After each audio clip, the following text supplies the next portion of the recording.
Assalamualaikum, halo Sobat R2R, bertemu lagi dalam seri pembelajaran biologi. Kali ini kita akan membahas tentang pertumbuhan dan perkembangan pada makhluk hidup.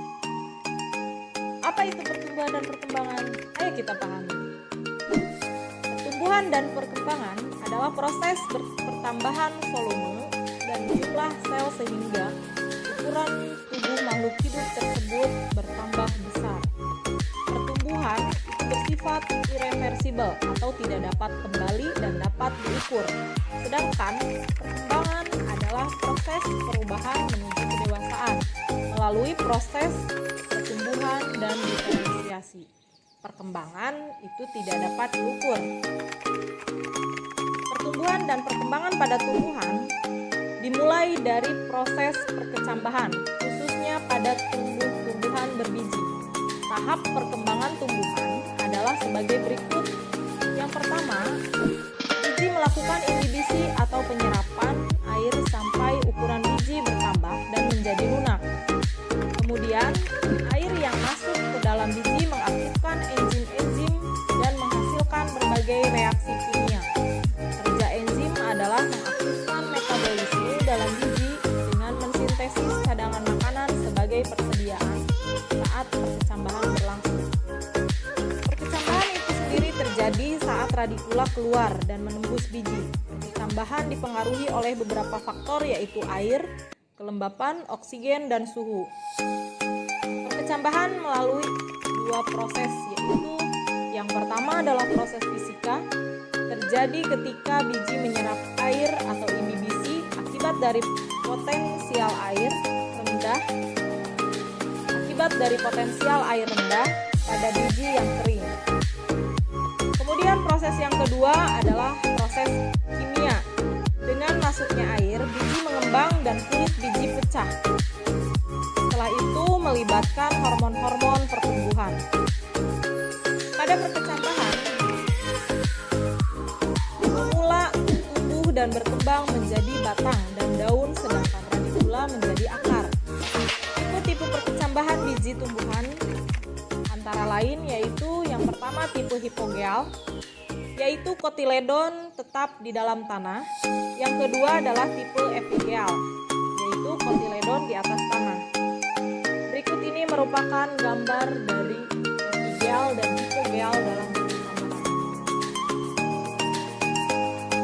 Selanjutnya, pertumbuhan pada tumbuhan dapat dibagi menjadi tiga jenis, yaitu pertumbuhan tersebut disebut dengan pertumbuhan primer, pertumbuhan sekunder, dan pertumbuhan terminal. Pertumbuhan primer adalah pertumbuhan yang terjadi karena adanya aktivitas meristem primer. Pertumbuhan tersebut terjadi pada titik tumbuh primer, yaitu titik tumbuh yang terdapat pada embrio, akar, dan ujung batang. Tumbuhan monokotil hanya mengalami pertumbuhan primer, sedangkan tumbuhan dikotil mengalami pertumbuhan primer dan sekunder. Pada pertumbuhan primer, akar dan batang tumbuh memanjang. Daerah pertumbuhan terdapat pada ujung batang dan ujung akar, yaitu daerah pembelahan sel, pemanjangan sel, dan diferensiasi. Pada tumbuhan sekunder, batang membesar karena pembelahan sel-sel kambium keluar membentuk floem dan dalam membentuk xilem. Ciri-ciri meristem diantaranya adalah memiliki dinding sel yang tipis, bervakuola kecil atau bahkan tidak bervakuola, plasma pekat, dan sel-selnya belum berspesialisasi. Jaringan meristem primer dapat dibagi menjadi dua, yaitu jaringan meristem apikal. Jaringan yang terdapat pada ujung akar dan batang fungsinya adalah untuk mewujudkan pertumbuhan primer. Jaringan meristem lateral, jaringan ini membentuk pertumbuhan sekunder. Jaringan ini dapat menambahkan diameter bagian tumbuhan. Yang kedua adalah pertumbuhan sekunder. Terjadi pada tumbuhan kotiledon dan gimnospermae. Pertumbuhan ini disebabkan oleh aktivitas pembelahan dari meristem sekunder, yaitu meliputi kambium gabus atau filogen. Pertumbuhan gabus menghasilkan jaringan gabus yang berperan sebagai pelindung, menggantikan fungsi epidermis yang rusak atau terkelupas. Yang kedua adalah kambium fasis atau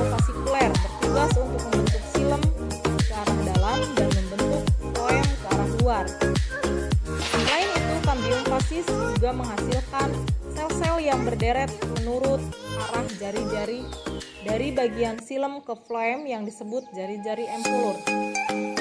Yang ketiga adalah kambium interfasikuler, yaitu kambium ini adalah tempat dibentuknya jari-jari empulur tumbuhan monokotil yang tidak mempunyai kambium tumbuh dengan cara penebalan.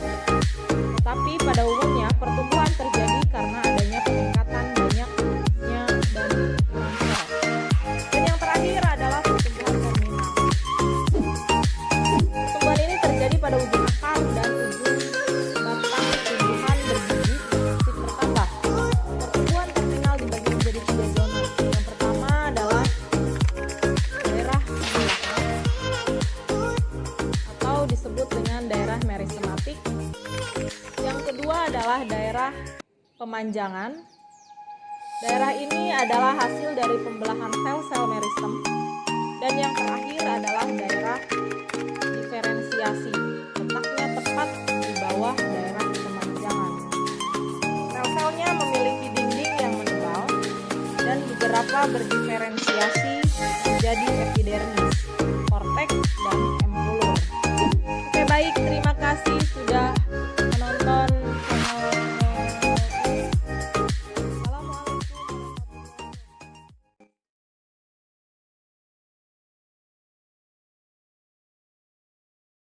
Kali ini kita akan membahas tentang faktor yang mempengaruhi pertumbuhan dan perkembangan pada tumbuhan.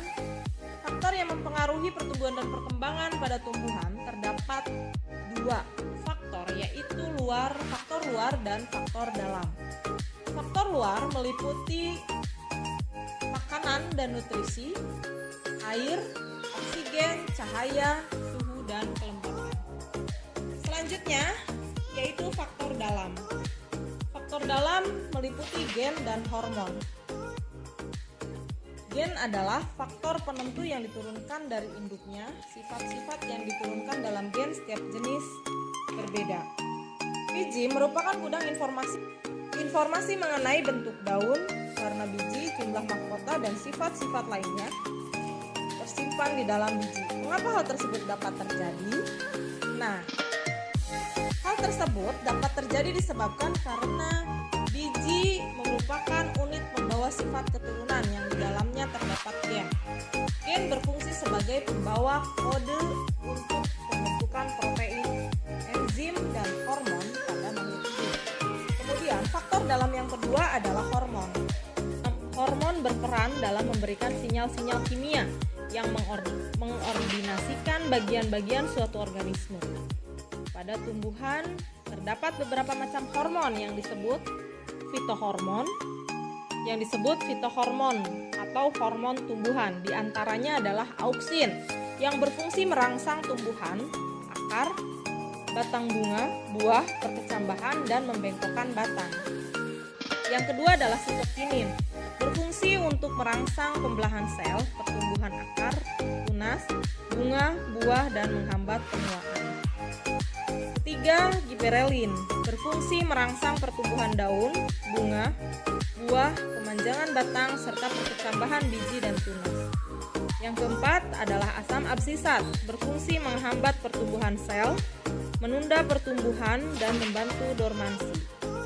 Yang kelima adalah gas etilen, berfungsi mempercepat pematangan buah, penebalan batang. Kombinasi gas etilen dan auksin atau giberelin dapat memicu pembuangan. Yang keenam adalah asam traumalin, berfungsi merangsang regenerasi sel di bagian tumbuhan yang luka. Dan yang terakhir adalah kalin, berfungsi merangsang pembentukan organ tumbuhan, misalnya akar, rizokalin, batang, kaulokalin, daun, fitokalin, dan bunga, autokalin atau florigen. Setiap fitohormon mempunyai efek yang berbeda terhadap tanaman. Pada makanan atau nutrisi merupakan bahan baku dan sumber energi dalam proses metabolisme tubuh. Kualitas dan kuantitas makanan akan mempengaruhi pertumbuhan dan perkembangan makhluk hidup. Selanjutnya adalah air dan kelembapan. Air merupakan faktor yang paling penting untuk pertumbuhan dan perkembangan. Air sangat dibutuhkan oleh makhluk hidup. Tanpa air, air, reaksi kimia di dalam sel tidak dapat berlangsung sehingga dapat mengakibatkan kematian. Cahaya berpengaruh terhadap pertumbuhan dan perkembangan makhluk hidup. Tumbuhan sangat membutuhkan cahaya untuk fotosintesis. Namun, keberadaan cahaya ternyata dapat menghambat pertumbuhan tumbuhan karena cahaya matahari dapat merusak hormon auxin yang terdapat pada ujung bakal. Tumbuhan menunjukkan pengaruh yang lebih nyata terhadap suhu. Padi yang ditanam pada awal musim kemarau pada suhu udara rata-rata tinggi lebih cepat dipanen daripada padi yang ditanam pada musim penghujan pada suhu udara rata-rata rendah. Jenis bunga mawar yang tumbuh dan berbunga dengan baik di pegunungan yang sejuk ketika ditanam di daerah pantai yang panas, pertumbuhannya menjadi lambat dan tidak menghasilkan bunga yang seindah sebelumnya. Kelembapan adalah banyaknya kandungan uap air dalam udara dan tanah. Tanah yang lembab berpengaruh baik terhadap pertumbuhan tumbuhan. Kondisi yang lembab, banyak air yang dapat diserap oleh tumbuhan dan lebih sedikit penguapan. Kondisi ini sangat mempengaruhi sekali terhadap kepanjangan sel. Kelembapan juga penting untuk